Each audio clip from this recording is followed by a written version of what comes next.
করছি ৯ নম্বর নিয়মের নাম ৯ নম্বর কি নিয়ম? চার আলিফ মাদের নিয়ম। তো এটাও চার আলিফ মাদ, এই জন্য আমরা এটার সাথে এটাকে একসাথে সম্পৃক্ত করে ফেলছি। এই জন্য এটাকে বলতেছি ৯ নম্বরের ক। ৯ নম্বরের ক। সূরার শুরুতে এই অক্ষরের উপরে মোটা চিহ্ন, সেই অক্ষরকে চার আলিফ টানতে হয়।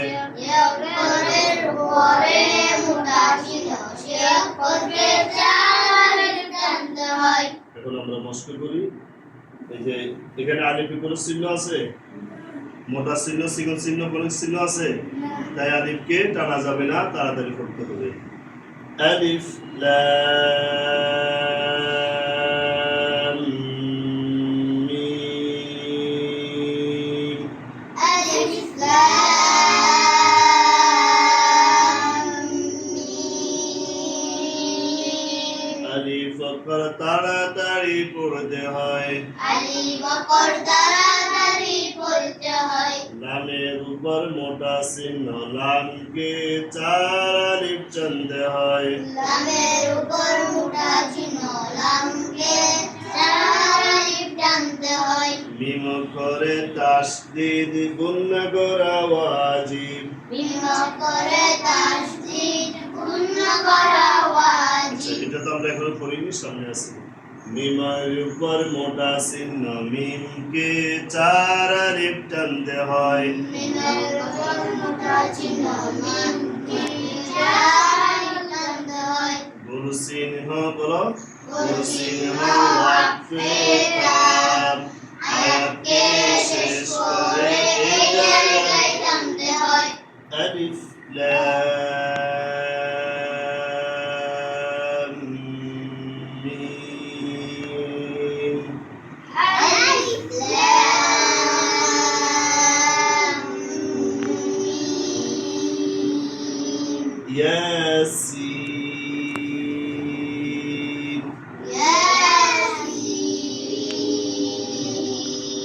ইয়ার উপর খাড়া জবর, খাড়া জবরকে এক আলিফ টানতে হয়। ইয়ার উপর খাড়া জবর, খাড়া জবরকে এক আলিফ টানতে হয়। সিনের উপর মোটা চিহ্ন, সিনকে চার আলিফ টানতে হয়। সিনের উপর মোটা চিহ্ন, সিনকে চার আলিফ টানতে হয়। ইয়াসিন। ইয়াসিন। আলিফ লাম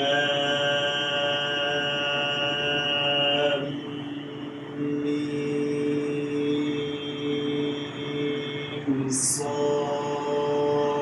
صاد। আলিফ লাম মিম صاد। আলিফ অক্ষর কেমন করে পড়তে হয়? আলিফ অক্ষর তাড়াতাড়ি পড়তে হয়। লামের উপর মোটা চিহ্ন, লামকে কয় আলিফ টানতে হয়। লামের উপর মোটা চিহ্ন, লামকে চার আলিফ টানতে হয়। মিম অক্ষরে মিমের উপর মোটা চিহ্ন, মিমকে কয় আলিফ টানতে হয়। মিমের উপর মোটা চিহ্ন, মিমকে চার আলিফ টানতে হয়। সদের উপর মোটা চিহ্ন, সদকে কয় আলিফ টানতে হয়। সদের উপর মোটা চিহ্ন, সদকে চার আলিফ টানতে হয়। গোল চিহ্নের নাম কি? গোল চিহ্ন ওয়াকফে কাম, আয়াতকে শেষ করে এই জায়গায় টানতে হয়। কোরআনের কিছু কিছু সূরার প্রথমে এরকম শব্দগুলো আছে। এই শব্দগুলো দিয়ে একটা আয়াত, এটা একটা আয়াত, এটা একটা আয়াত, এটা একটা আয়াত, এটা একটা আয়াত, এটা একটা আয়াত, তখন এগুলাকে এইভাবে করে পড়ে যেতে হবে, বুঝছো? এগুলাকে বলে হুরফে মুকাত্তাআত। হুরফে মুকাত্তাআত। কোরআনের সব শব্দের অর্থ করা যায়, এই শব্দগুলার কোনো অর্থ করা যায় না। এই শব্দগুলো কোনো অর্থ করা যায় না। মুফাসসিরে কেরাম বলতেছে যে এই শব্দগুলোর অর্থ আল্লাহ তাআলা নিজেই পড়াইয়ে শোনাবেন, যারা কোরআনের অর্থকে শুনবে জানবে। তাদের যে আক্ষেপটা থাকবে এগুলোর অর্থ না জানার, তখন আল্লাহ তাআলা নিজেই এগুলার অর্থ তাদেরকে শিখাই দিবে।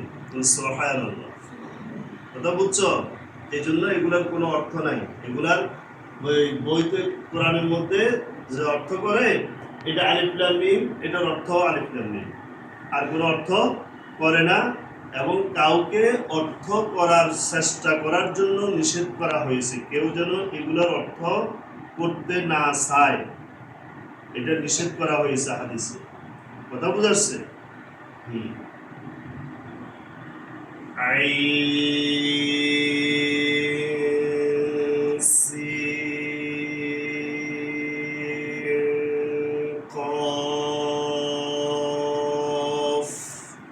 বলো।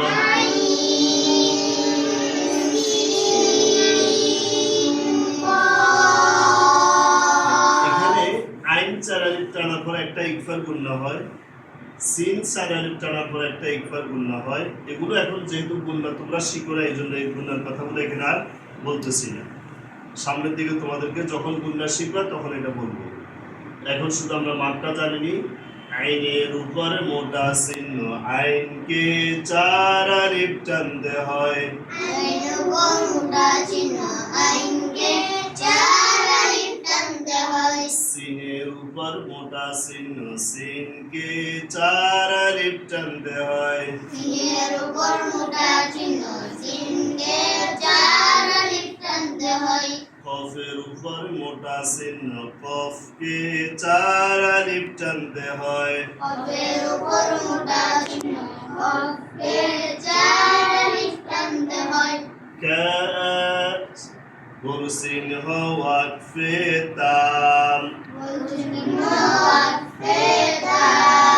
আয়াতকে শেষ করে এই জায়গায় থামতে হয়। আয়াতকে শেষ করে এই জায়গায় থামতে হয়।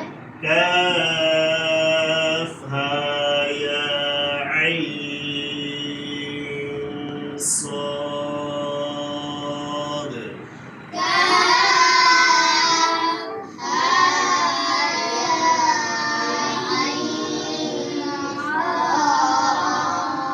এটা কাফ 4 আলিফ, হা 1 আলিফ, ইয়া 1 আলিফ, আইন 4 আলিফ, এরপরে গুণনা 1 আলিফ, এরপর আবার সাদ 4 আলিফ। মোট কয় আলিফ হয়েছে? 3 4 12 2 14। আবার এখান দিয়ে ইকফার গুণনা আছে একটা 15 আলিফ টান এক কোণ শেষে। কাফের উপর দিকে একসাথে বলো। কাফের উপর মোটা চিহ্ন, কাফকে 4 আলিফ টানতে হয়। হায়ের উপর খাড়া জবর, খাড়া জবরকে 1 আলিফ টানতে হয়। ইয়ার উপর খাড়া জবর, ইয়ার খাড়া জবরকে 1 আলিফ টানতে হয়। আইনের উপর মোটা চিহ্ন, আইনকে 4 আলিফ টানতে হয়। সাদের উপর মোটা চিহ্ন, সাদকে 4 আলিফ টানতে হয়। গোল চিহ্ন ওয়াকফে তাম, আয়াতকে শেষ করে এই জায়গায় থামতে হয়। ঠিক আছে, মাশাআল্লাহ। তোমাদেরকে এই হুরুফে মুকাত্তাআতের মাদগুলা সম্পর্কে ধারণা দেওয়া হলো। আলহামদুলিল্লাহ। আচ্ছা, আগামী ক্লাসে তোমাদেরকে আমরা গুণনার কায়দা শুরু করব। কোরআন তিলাওয়াত করতে 6 রকমের গুণনা আছে। কয় রকম? 6 রকমের গুণনা আছে। এই গুণনাগুলা স্টেপ বাই স্টেপ এখানে আসবে, এগুলো তোমাদেরকে শেখানো হবে। এখন আর 6টা কায়দাই আছে। যে কায়দাগুলো আছে বেশিরভাগ হলো গুণনা। এই গুণনাগুলো আমরা শিখবো আগামী ক্লাস থেকে।